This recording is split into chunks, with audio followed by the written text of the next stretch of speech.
Des flaques au sol, des taches d'humidité sur les murs et même des stalactites sur les parois.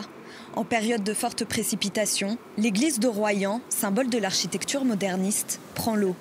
Et c'est Chantal qui s'occupe de nettoyer. Ça sèche un petit peu là quand même, hein, ça commence là.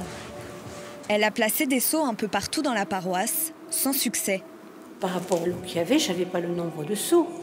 De ce côté, j'en mets au bas des vitraux, je mets un petit peu quelques récipients. Mais il en tombe toujours à côté, il en tombe plus. Il y a une histoire de vent. Si le vent vient de notre côté, ben... Pour l'aider, l'église s'est procuré un aspirateur à eau. À l'époque de son inauguration, il y a 60 ans, Notre-Dame de Royan présentait déjà des failles d'étanchéité.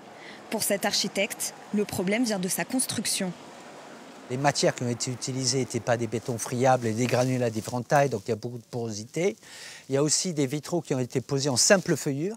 Les calfeutrements sont très très légers et ces bétons-là, avec le temps, ont bien sûr connu des altérations, si vous voulez. Donc l'eau peut pénétrer par là aussi. Pourtant, de nombreuses campagnes de restauration ont été réalisées depuis 4 ans. L'église représente un gouffre financier pour la municipalité. Nous avons déjà dépensé 3,8 millions, dont 1,5 million à charge de la ville.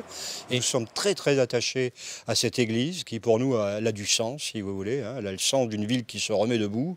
Voilà. Et en revanche, il aurait fallu le faire plus tôt, c'est évident, et prendre tout le problème dans sa pleine dimension. Des travaux sont en cours pour résoudre le problème de l'étanchéité. Ils devraient se terminer d'ici 6 mois.